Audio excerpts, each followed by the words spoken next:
Ora, boa tarde, sejam bem-vindos a mais um Só Craques, mais um episódio onde damos a conhecer a realidade do Futebol Clube da Alverca, staff, jogadores, tudo o que envolve o maior do Ribatejo. E hoje temos o guardião, a parede da nossa baliza, João Bravi. João, como é que estás? Olá, é um prazer estar aqui, estou muito bem e mais uma vez é prazeroso estar aqui com vocês. Então, é assim, Bravi, tu tens a minha idade, tens 26 aninhos, 98, não Nem é? parece, Portanto, né? parece acabado. Pareces mais velho, tu, não parece? Não, eu muito mais novo, você está totalmente acabado. E tu vens lá de Venda Nova do Imigrante, não é? Venda Nova do Imigrante.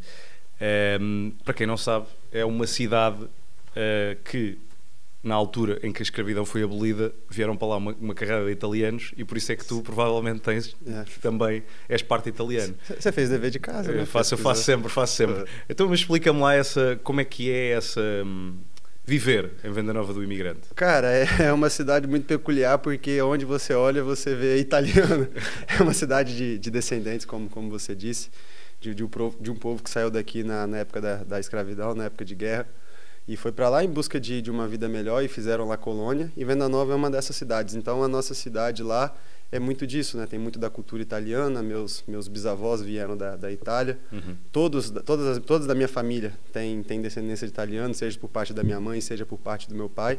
Então a gente brinca que Venda Nova é um pedaço da Itália lá no Espírito Santo. Aquilo na verdade no início do século XX começaram a vir um grupo de italianos enormes a comprar terra lá, não é? A comprar não, a pegar. A comprar é simpático. A pegar terra lá, que aquilo tinha sido abandonado e fizeram de lá quase uma colónia italiana daquilo, não é? Sim, é literalmente uma colónia, uma colónia italiana. Tem uma cidade ao lado que é de colônia alemã e tem Venda Nova e mais algumas cidades que são de colônia italiana. Aquilo é uma Disneyland de europeus, não, basicamente. Agora já não. Aquilo é, agora o gajo entra, tem os alemães, depois dás a volta e depois mas é desse jeito.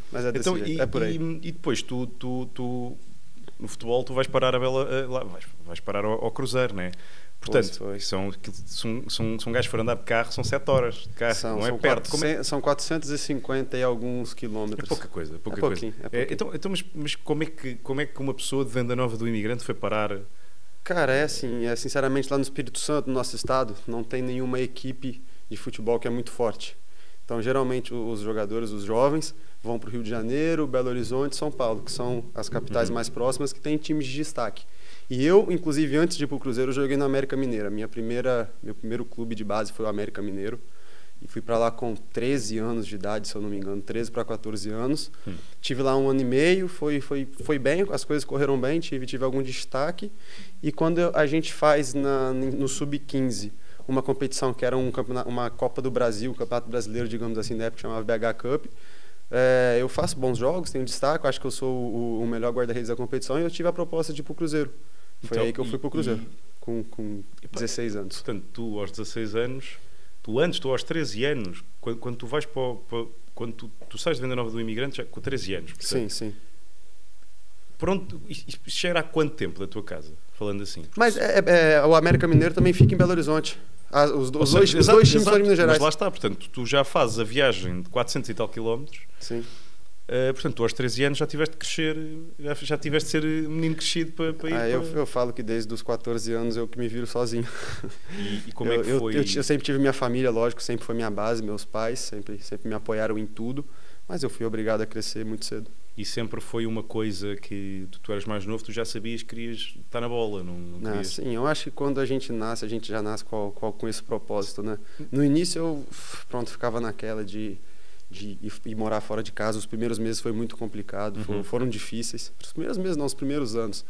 Minha família também sofreu muito, minha mãe sofreu muito por causa da distância, né? Imagina se eu deixar um filho, hoje eu sou pai, não sei se eu deixaria meu filho com 13 anos sair de casa. Claro. Mas isso tu se tu não fosses jogador da bola, eras o quê? Percebes? Se tu não fosses guarda-redes, o que é que provavelmente estavas a fazer? Não sei, cara. Sinceramente, as pessoas perguntam, às vezes eu falo uma ou outra coisa, mas eu falo por falar. Porque... Mas é que eu nem digo em termos de o que é que tu querias estar a fazer. Eu até te pergunto do género, as condições para viver em Venda Nova do Imigrante, portanto, muito longe de Belo Horizonte, muito longe de onde tu depois foste parar, o que é que te proporcionava para lá em poderes Venda ser na Nova, eu altura? ia trabalhar com meu pai na roça, olha. Pois, exatamente. Portanto, tu acabaste a apostar no futebol e a baliza sempre foi o teu sítio? Acho que quando eu tinha, logo no iniciozinho, quando eu tinha 6, 7 anos, eu queria ser jogador de linha, mas acho que não deu muito certo, não. Mas tu tinhas alguém na tua família que tinha sido... Cara, na verdade, eu acho que eu fui treinar no Rio Branco, lá em Venda Nova, na escolinha, e eu sempre vi os guarda-redes, né, os goleiros treinando, e tinha um uniforme diferente, treinavam sempre mais cedo. Tá? Eu falei assim, eu quero ser isso aí também, quero uma luva. Como tu não querias vestir-te da mesma maneira que os outros. Lógico, queria ser diferente. Claro. Não, vi usando luva, eu falei assim, mãe, eu quero ser goleiro. Eu falei, eu quero ser goleiro. Eu falei assim, eu quero ser goleiro. E é preciso tu bateste com a cabeça quando eras mais novo para ser guarda-redes, porque era preciso ser um bocado maluco, não é? Olha, tinha um treinador, que ele brinca comigo até hoje, o Márcio, falava assim, goleiro tem que ser maluco, goleiro tem que ser doido. Eu falava, eu sou maluco, e pum, pum, pum, bati a cabeça na trave literalmente.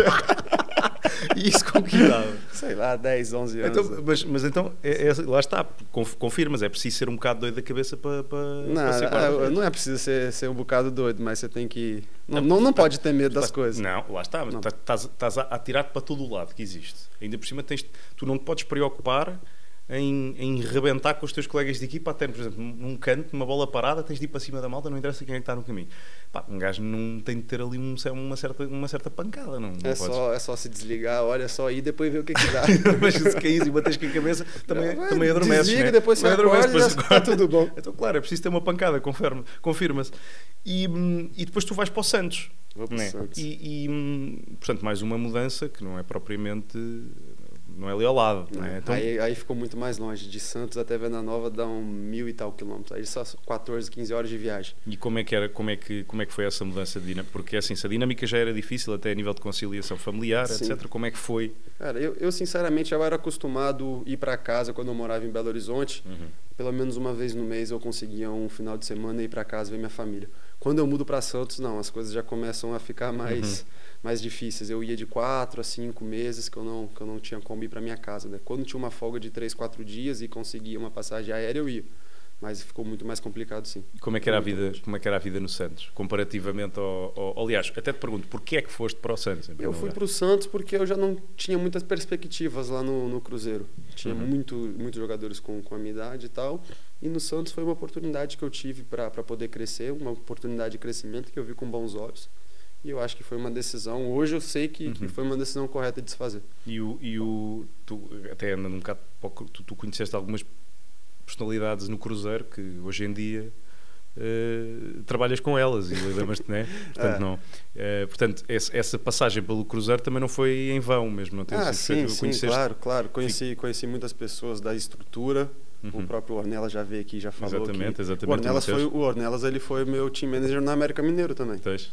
Foi no América Mineiro, depois foi no Cruzeiro, até mesmo os próprios jogadores, então acho que nada na vida é por acaso, né? E depois tu vais, pronto, a mudança para o Santos, tu notaste alguma... Porque na verdade são dois grandes clubes, são dois clubes com muita história, portanto tu notaste um peso diferente ou percebias que era mais ou menos perspectivas? Cara, eu acho que o Santos em si já carrega um peso diferente. Exatamente. Né? No Santos é onde nasceu os maiores craques do futebol brasileiro. Então, realmente é verdade. Eu acho que a água lá de Santos é abençoada, porque onde você via tinha um menino que era bom de bola, cara. Exatamente. Eu lembro que eu era sub-20 na época, e o Rodrigo Góes do Real Madrid, craque. Ele era sub-17, não sei o que era, e eles treinavam antes de nós. E a gente, chegava e estava lá fora esperando o treino, e sempre no final do treino ele estava batendo falta. E toda falta que ele batia era gol. Eu falava assim, merda, mano, que isso? É um jogador subvalorizado. Na época, pronto. Eu lembro que foi logo quando eu cheguei, eu não sabia muito bem quem era e tal. O pessoal falava, esse menino vai ser craque e tal. Sim. E eu ficava vendo aquilo e falava assim, caraca, como é que pode, cara? Toda bola tem um gol, gol. O máximo que acontecia era a bola na trave. E eu me lembro muito bem também, que até que eu acho que quando ele estreou no Real Madrid, eu lembro disso porque eu vi, ficou na minha cabeça um jogo que ele estreou contra o Bayern de Munique. Primeira vez que ele entrou, teve uma falta, falei assim, só pode que ele vai fazer o gol agora no NOR. E fez o gol. Assim, o cara realmente... É que nós, na verdade, tivemos a falar, uns quantos de nós aqui no Alverca, tivemos a falar sobre o jogo de ontem e realmente eu estava a dizer, malta pode apontar para quem quiser, pouca mídia, como vocês dizem, tem o Rodrigo tem muito pouca mídia para aquilo que se calhar merecia, é um jogador muito subvalorizado, mas realmente joga como um caraças, é um gajo que faz qualquer posição também. Sim. Mas tu, passando pelo Santos, também deves ter passado por alguns craques que hoje em dia... Sim, quando quando eu estava lá era sub-20, e quem jogava comigo na época que jogou aqui em Portugal era o Arthur Gomes, que jogou no Estoril. E no Sporting. No Sporting também, o Arthurzinho jogou no Sporting. E pronto, depois subia pro profissional, tava lá o Gabigol na época, o Elano ainda tava lá, o Santos sempre teve... Tu guardas alguma memória de um jogador com quem tiveste no Santos que deixava mesmo tipo, sim, isto é diferenciado? Cara, a memória que eu tenho, pronto, não joguei junto, eu via, foi a memória que eu fiquei foi a que eu acabei de falar, foi do Rodrigo, porque não tinha contato, não conhecia muito, eu era mais velho, ele era mais novo, mas sempre que eu chegava no campo para treinar e ficava vendo aquilo, era todo dia, cara. E notava-se que o cara era diferente. Aliás, de certeza que até numa escola como a do Santos, tu assim que vês alguém diferenciado, é mesmo diferenciado. Sim, é mesmo diferenciado. Estamos a falar o pessoal de uma fala casa... que o raio não cai duas vezes, lá em Santos cai. Exatamente, tivesse uma casa que fez o Neymar, não é? Neymar, uma casa que fez muita gente. Que fez Pelé, que fez tudo, na verdade, que fez muitas das coisas que o Brasil teve a oferecer. Mas pronto, tu estás no Santos, tu fazes o teu percurso no Santos e depois chegas aqui, onde estás agora, depois dás mais umas voltas, mas chegas aqui. Para Alverca. Essa oportunidade de vir para Portugal, como é que se deu? Surgiu do meu término de contrato no Santos, e o Dr. Ricardo tinha acabado de comprar o Alverca na época e já tinha trabalhado com o filho dele no Cruzeiro, e surgiu a oportunidade de eu sair do Santos, e quando ele recebeu a informação que eu estava para sair, ele me ligou e falou assim: João, acabei de comprar um clube em Portugal, se você estiver interessado. E eu fiquei naquela, vou, não vou, não sabia muito bem como é que era, mas quando aquela coisa que você falou, quando é para ser, é para ser. Minha escolha foi feita. Eu lembro isso em janeiro de 2019, quando eu cheguei aqui em Portugal, e hoje eu vejo mais uma vez que foi também uma escolha que eu fiz na minha vida, que foi muito assertiva. Tu também passaste pela B, não é? E tu pronto, aqui de certeza que não digo que entraste em choque, mas de certeza que tiveste um choque qualquer, nem digo só cultural, mas até da realidade do futebol, não é a mesma que no Brasil. Claro. Quando eu vim para cá, já tinha sido me falado que tinha a questão de número de jogadores estrangeiros, e que às vezes não ia dar para ser aproveitado, porque tinha na época muitos estrangeiros e só podiam jogar 4 ou 5. E eu já vim sabendo que, pelo menos como eu vim na metade de uma época, em 2019, eu ia fazer alguns jogos na equipa B e tal, mas eu não esperava que seria aquilo que eu me deparei, porque na época a equipa B estava nos distritais. Sim. E mesmo sabendo que eu poderia encontrar essas coisas, foi uma realidade um pouco diferente, de sair de uma realidade onde eu vim de uma equipa grande para cá. E houve alguma coisa que te facilitou a adaptar-te aqui? Porque a verdade é que Alverca acaba por ser aquela cidade que é próxima de Lisboa, mas ao mesmo tempo não é Lisboa, é uma... Foi. Primeiramente, aqui em Portugal a língua é muito fácil pra gente. Depois, aqui em Portugal também, hoje em dia ainda mais, mas naquela época já tinha muito brasileiro. Muitos brasileiros, sim. Então foi muito tranquilo para... No futebol também. Sim, no futebol também. Aqui no clube tinha gente, já tinha pessoas que eu conheci, que tinha trabalhado, então foi fácil. O difícil foi que na época eu tive... Na minha primeira passagem aqui no Alverca, eu tive umas lesões que foram um pouco chatas, umas lesões graves, que me incapacitaram de jogar por muito tempo. E isso acho que foi a parte mais difícil para mim, foi eu ter saído do Brasil, vindo para cá com uma expectativa e logo já ter se lesionado e ter ficado muito tempo parado, já estava mais longe de casa, era inverno, era frio pra caramba, nunca tinha passado por uma situação parecida assim, então acho que essa parte foi complicada. O início não foi fácil, foi complicado. Mas tinhas o croissant ali à volta. Olha, nem me fala que quando eu estava machucado eu ia lá todo dia, só Deus sabe como é que olha, eu não tô brincando, eu lembro que na primeira época, no final do ano, fizeram uma foto de todo mundo e tinha na entrada ali do túnel. Cara, e minha cara tava uma bola, assim. Fiquei 4 meses parado, não treinava. Só ia ali comer croissant e comer bolo. Canela. Era claro que era de canela. E tu depois arranjas ali uma via para o Casa P. Foi no ano seguinte, quando a gente quando eu voltei para Alverca, aí sim, eu faço um ano tranquilo e tenho a oportunidade de fazer alguns jogos, e entre eles eu fiz um bom jogo na Taça de Portugal com o Sport, né, que a gente eliminou o Sport por 2-0 aqui em casa, e isso daí abriu muitas portas para mim.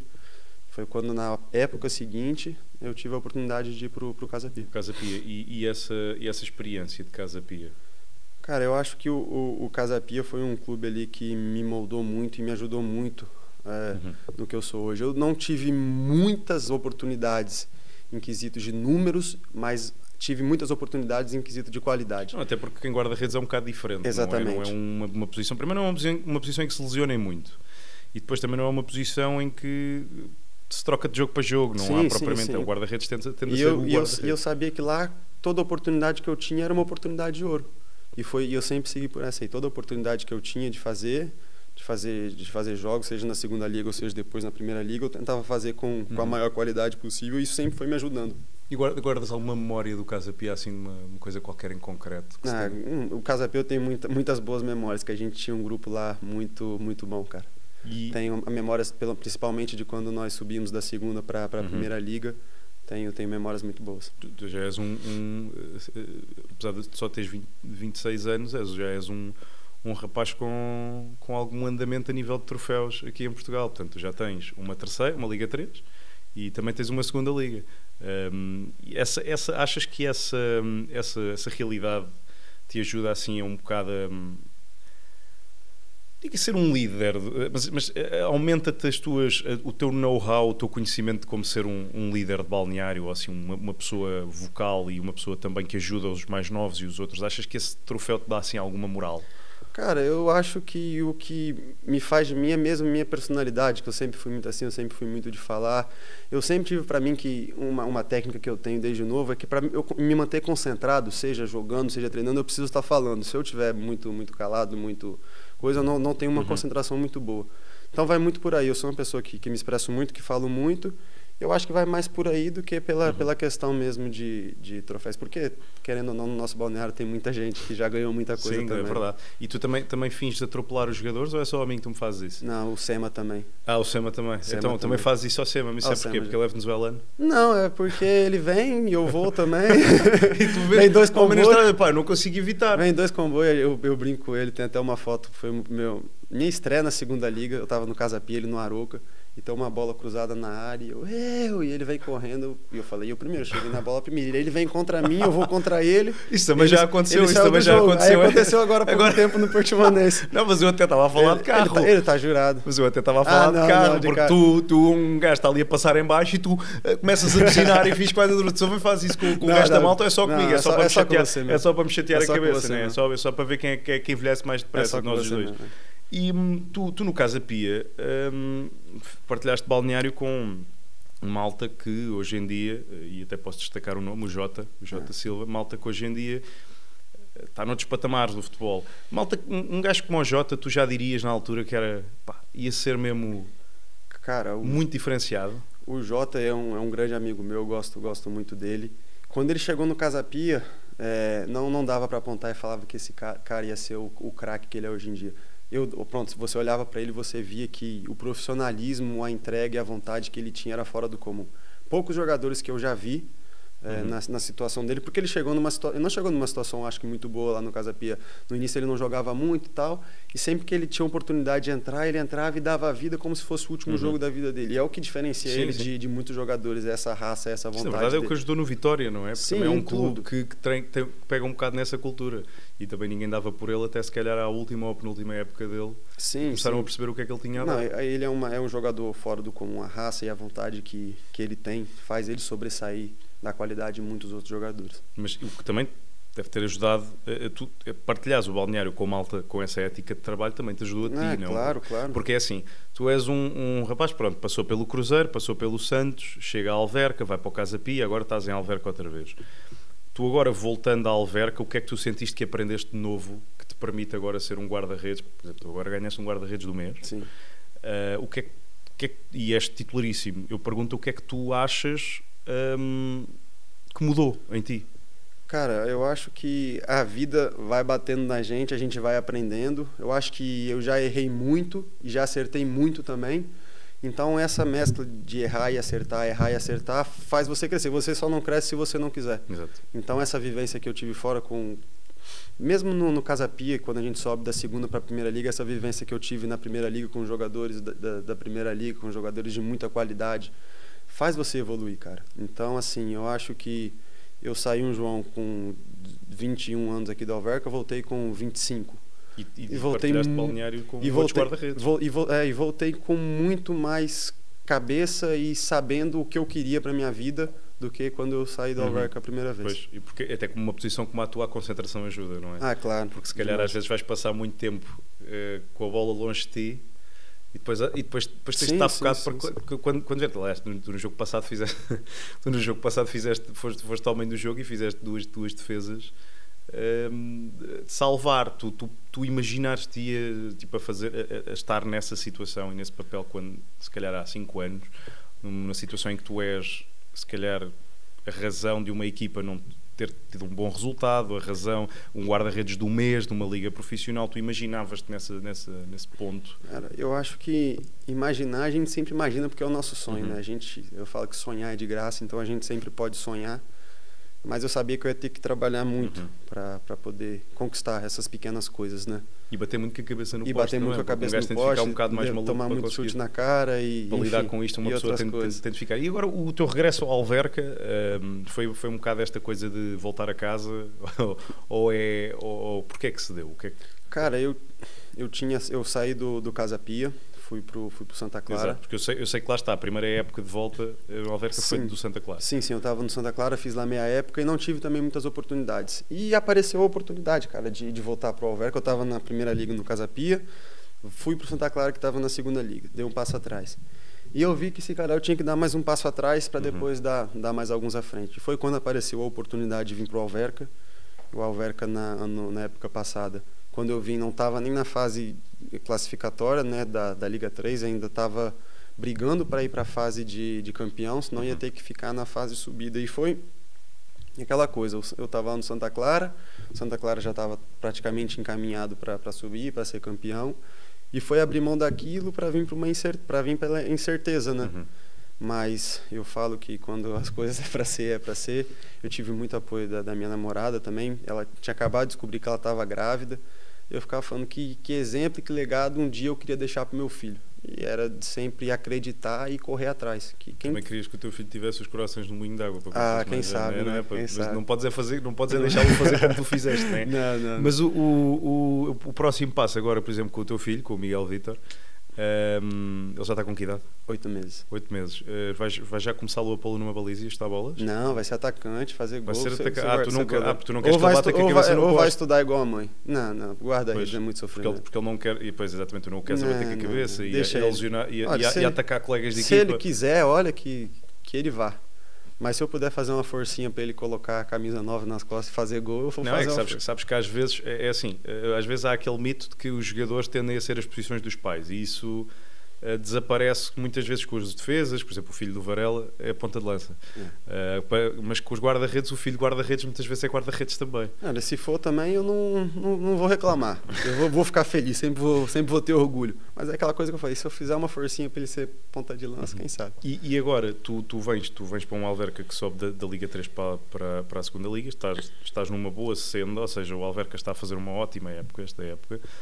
Tu tens sido um dos pilares dessa época e eu pergunto se quando tu mudas da terceira para a segunda há outra revolução na tua cabeça do género, eu tenho mesmo de puxar de mim e agarrar esta oportunidade. Claro, porque igual eu falei, quando eu estive no Casa Pia, estive na segunda liga e na primeira liga, eu joguei, mas não era o guarda-redes titular, eu tinha oportunidades. E quando você assume a responsabilidade de ter que encarar sequências, você sabe que muita coisa vai depender de si. E você tem que dar a cara a tapa para poder conquistar o seu espaço, né? Porque nada é dado de graça. Tem que trabalhar, tem que treinar muito. A gente tem um grupo de guarda-redes que é muito competente. Se você não correr, meu amigo, as pessoas vão e passam por cima. E o prémio de guarda-redes do mês que tu ganhaste agora, o que é que isso diz da tua evolução? Tu olhando para o Bravinho de antes e agora para o Bravinho de agora, o que é que o prémio de guarda-redes do mês que tu agora ganhaste diz? Porque foi o teu primeiro. Sim. O que é que diz? Tipo, quando tu olhas para aquilo, vês ali o símbolo. Obviamente que eu fico orgulhoso porque eu sei que dá muito trabalho a gente ganhar prêmio, seja ele coletivo ou seja individual, mas eu também não deixo transparecer ou subir muito, porque eu sei que prêmios vão, prêmios vêm, e o mais importante é ser consistente, cara. Então, a partir do momento que eu acho que o maior prêmio que um guarda-redes pode ter é ser consistente. Então, eu vou muito por aí, sabe?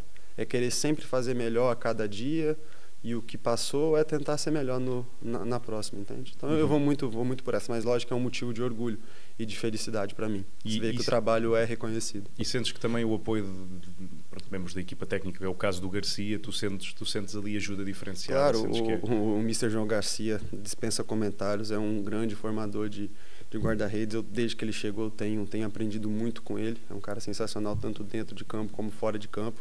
E mesmo o Cris, o Pedrão, o Salvador, que vem treinar com a gente, né, que são os outros guarda-redes, também a gente está sempre apoiando, sempre ajudando um ao outro. E posição de guarda-redes é isso, cara.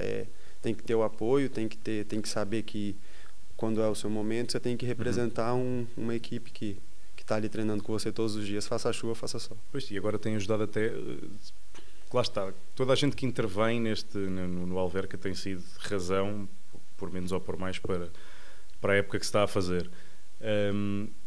E agora não faltam assim tantos jogos e o Alverca já garantiu aquele que é a manutenção, não é? Portanto, quais é que são as perspectivas agora para aquilo que segue, não é? É claro, a gente começou a época com um objetivo claro que era a manutenção e fazer a manutenção o mais rápido possível. E te falar que no início a gente ficava se perguntando, fazendo contas e tal, e a gente começou a acreditar em nós, acreditar no nosso trabalho e viu que era possível. E ainda bem que em fevereiro a gente já tinha conseguido a nossa manutenção. E a partir do momento que a gente tem um objetivo conquistado, a gente claramente tem que ir em busca de sonhos mais altos, de voos mais altos. E agora tens de me agradecer também, né? Porque assim, eu quando cheguei estava difícil. Assim, o meu primeiro jogo foi a primeira vitória em casa, com o Feirense. Olha. A partir daí é só subir. Quem está falando que é pé quente é você, não sou Pois, eu. lá está. Não, eu não sou pé quente, eu sou cabeça quente. Eu penso, vocês é que jogam. Isso é bom. Olha, eu agora para terminar, vou fazer aqui uma coisinha contigo, uma cena mais... Pegando naquilo que são os guarda-redes, tu tinhas algum guarda-redes quando eras mais novo que tu admiravas? Que eu admirava? Que era o gajo que dizias mesmo. Eu falo que eu nunca tive um ídolo, assim, que eu sempre busquei o melhor de cada um, assim. Mas eu nunca falo só um, eu falo que tinha 3 guarda-redes na época que eu sempre olhei muito, que sempre foi o Neuer, o Buffon e o Fábio, do Cruzeiro. O Fábio foi muito porque quando eu cheguei no Cruzeiro, o Cruzeiro estava ganhando muita coisa e o Fábio era um destaque, era uma absoluta. Até hoje ele joga com 44 anos no Fluminense, que é meu time de coração. Então ele sempre foi para mim um destaque. E o Buffon e o Neuer, é o Buffon e é o Neuer. Exatamente. São os guarda-redes assim que eu sempre tirei muita inspiração e sempre vi muito deles. O Neuer é um guarda-redes que bateu muito com a cabeça, sim, claramente. Sim, mas porque é até engraçado, porque o Cruzeiro, é só para percebermos como é o panorama brasileiro. O Cruzeiro, eu acho que só no Campeonato Brasileiro é que um clube ganha a Primeira Liga e outro ganha a Série B, que foi, por exemplo, o Palmeiras ganhou a Série B. Sim. E 10 anos depois está o Palmeiras a ganhar a Série A e depois quem ganhou a Série A a ganhar a Série B. Portanto, isso é um espaço de menos de 10 anos. O Brasil tem o pessoal fala, hoje já deve ser G15, né, que é o grupo dos 15. O Brasil tem todo ano, são 15 candidatos, então é um campeonato que é sempre muito incerto. Exatamente. E eu agora vou fazer, pegando aqui em guarda-redes, vou-te fazer se tu preferes um ou se preferes outro, eu vou-te começar. Casilhas ou Oliver Kahn? E eu vi o Casilhas. Casilhas ou Dida? O Dida. Dida? Isto vai estar aí para o brasileiro, não é? O que é que te faz escolher o Dida? Pegador de ganhou muita coisa. E também era outro. Era um pegador de pênalti nato. Gostavas do Milan, não era? Era gigante dentro da baliza. Para mim, guarda-redes tem que ser isso, gigante dentro da baliza. Dida ou Courtois, falar em gigantes? O Dida. Dida? Não, te dá aqui amor. Dida ou Ter Stegen? Dida. Agora vamos começar a entrar difícil. Dida ou Tafarel? Tafarel. Não vi jogar, mas... Mas tem de ser, não é? É um ícone, sim. Tafarel ou Ederson? Tafarel. Tafarel ou Alisson? Tafarel. Tafarel ou Buffon? Buffon. Buffon, Schmeichel? Buffon. Buffon ou Van der Sar? Buffon. Buffon ou Neuer? Pensa bem. Nós podemos depois um relógio fazer tic-tac. Eu vou falar o Neuer. Eu vou Vais falar fazer o o Neuer Neuer? porque o Neuer revolucionou muito do que é o guarda-redes. Jogar com os pés e Mas é uma prateleira que não tem como falar um ou outro. metes o Buffon ao lado do Neuer, então dar um o abracinho. Neuer ao lado do Buffon. Bem, Bravin, obrigado por ter estado connosco. Nós voltamos outra vez sensivelmente mais daqui a 2 semaninhas, como sempre, para mais atualidade do maior do Ribatejo. Obrigado por ter estado desse lado e até uma próxima.